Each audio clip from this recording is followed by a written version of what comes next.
നീ വഴി പോ.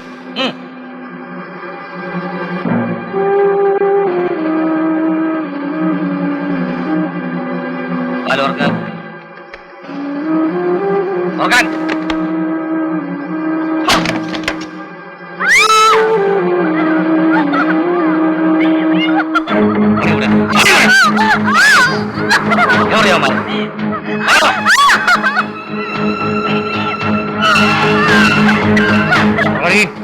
ഒന്നുകൂടെ ഞാൻ നിന്നെ ഞാൻ പറയിപ്പിക്കും. വണ്ടിയില്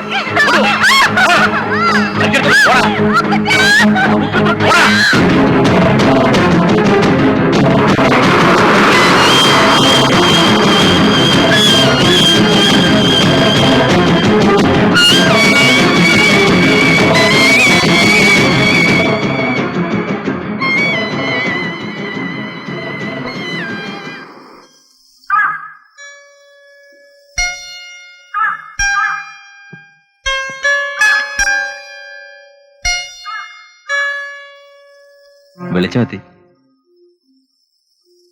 വീടിയുണ്ടോ സഖാവി ഒരു തീപ്പെട്ടി എടുക്കാൻ?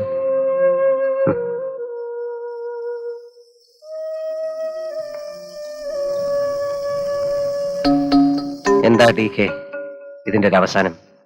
ഇതിനൊന്നും അവസാനമില്ല നെട്ടൂരാന്. പോലീസിന്റെ പിടിയിലാകുന്നവർ ഇങ്ങനെ കഴിയുക. എങ്ങനെ കഴിയാനാ? ചെവി മുഴങ്ങുന്നത് പോലീസ് പിടിച്ചുകൊണ്ടുപോയ അച്ഛനെയും അമ്മയും കാണാതെ പടിഞ്ഞാറക്കര പാടത്ത് വിശന്ന് നിലവിളിക്കുന്ന പാവപ്പെട്ട കുഞ്ഞുങ്ങളുടെ കൂട്ടക്കരച്ചില. മുഴുപട്ടിണിയിൽ പോലും വാതിൽ തുറന്ന് നമുക്ക് ഒളിച്ചിരിക്കാൻ ഇടം തന്ന് സഹായിച്ച സ്റ്റെല്ല വരെ ഇടിയൻ കർത്താവിന്റെ കൊലപ്പുരയിലായി കഴിഞ്ഞു. നമ്മുടെ പ്രസ്ഥാനത്തിന് വേണ്ടിയല്ലേടൂ ഇത്തരം വേദനിപ്പിക്കുന്ന സത്യങ്ങളെ കാണാതിരിക്കുക. പറ്റുമോ? തന്നെ കൊണ്ട് പറ്റുമോ? ഇനിയും നമ്മൾ പിടികൊടുക്കാതെ ഒളിവിൽ കഴിയുന്ന ഓരോ നിമിഷവും പോലീസിന്റെ ചവിട്ടും ഇടിയുമേറ്റ് നമുക്ക് വേണ്ടി വേദന അനുഭവിക്കുന്ന പാവങ്ങൾക്ക് പാർട്ടിയോടുള്ള വിശ്വാസം പോലും നഷ്ടപ്പെടും. അവരെ മോചിപ്പിക്കണം ടി കെ. അവരെ നിവേദനിക്കാൻ പാടില്ല.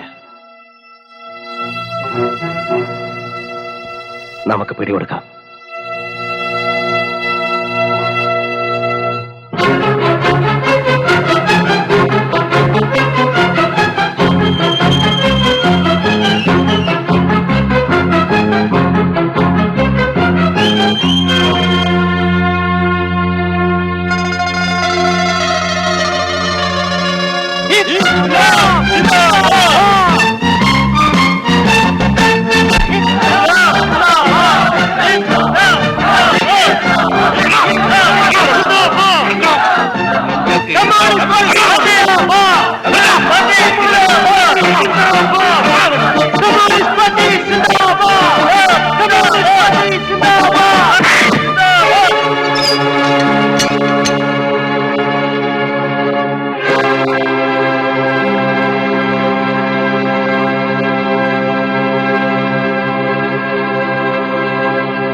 അപ്പച്ചനും മരിച്ചു.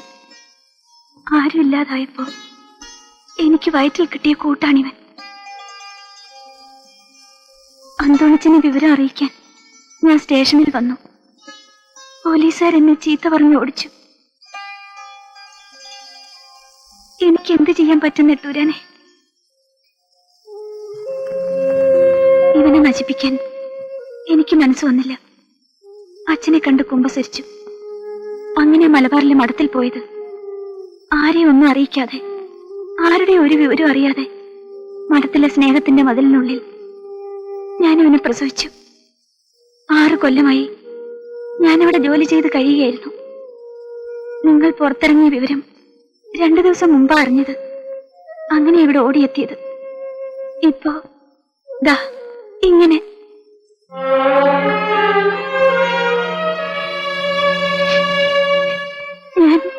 ഞാൻ എന്ത് ചെയ്യും?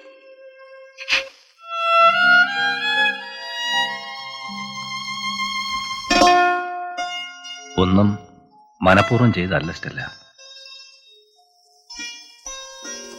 സ്റ്റെല്ലയെ ഞാൻ ഓർത്തില്ല എന്നുള്ളതാണ് സത്യം. ഈ സത്യം നേരത്തെ അറിഞ്ഞിരുന്നെങ്കിൽ സേതുവിനെ ഞാൻ കല്യാണം കഴിക്കില്ലായിരുന്നു.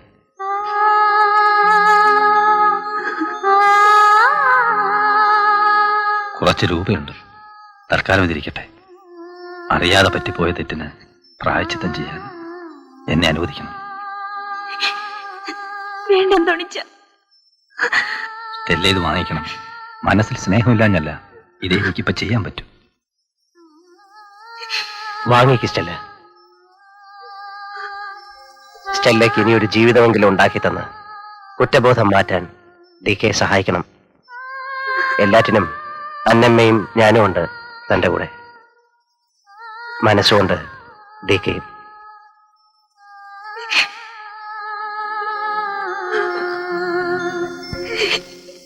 ദൈവഹിതമാണ് ഇട്ടിച്ച. ഇന്ന് കാലത്ത് ഈ ഇടവകയിലെ വികാരിയായിട്ട് ചാർജ് എടുക്കുമ്പോ ഈ വീടും ഇട്ടിച്ചനുമാണ് മനസ്സിൽ ആദ്യം വന്നത്. ഞാൻ അറിഞ്ഞിരുന്നു അച്ഛൻ ഇങ്ങോട്ട് സ്ഥലമാറ്റമാണെന്ന്. നന്നായി അച്ചോ. ആ എന്നാ ഇറങ്ങട്ടെ ഇട്ടിച്ച. ഇടവക പ്രമാണിമാരെയൊക്കെ ഒന്ന് കാണണമല്ലോ. ശരി. നമ്മുടെ പാർട്ടി ആദ്യമായി ഒരു തെരഞ്ഞെടുപ്പിനെ നേരിടുക. ഏകകണ്ഠമായി നമ്മുടെ സ്ഥാനാർത്ഥികളെ നിശ്ചയിക്കണമെന്നാണ് പാർട്ടിയുടെ തീരുമാനം. സ്ത്രീകൾ ആദ്യം. അതുകൊണ്ട് വനിതാ പ്രതിനിധിയായിട്ട് ആരെ നിർത്താം? സഖാവ് സേതുലക്ഷ്മിയെ നിർത്തണം. വരട്ടെ. സഖാവ് സേതുലക്ഷ്മിയുടെ പേര് സഖാവ് ഗോമതി നിർദ്ദേശിച്ചു. ഇനി ഒരാൾ പിന്താങ്ങണം. ഞാൻ പിന്താങ്ങുന്നു. അപ്പോ സഖാവ് സേതുലക്ഷ്മിയെ സഖാവ് ഗോമതിയുടെ നിർദ്ദേശപ്രകാരം സഖാവ് മേരിയുടെ പിന്തുണയോടുകൂടി വനിതാ സ്ഥാനാർത്ഥിയായി നാം സ്റ്റേറ്റ് കമ്മിറ്റിക്ക് ശുപാർശ ചെയ്യുന്നു. അടുത്ത സ്ഥാനാർത്ഥിയായി സഖാവ് DKയുടെ പേര് ഞാൻ നിർദ്ദേശിക്കുന്നു.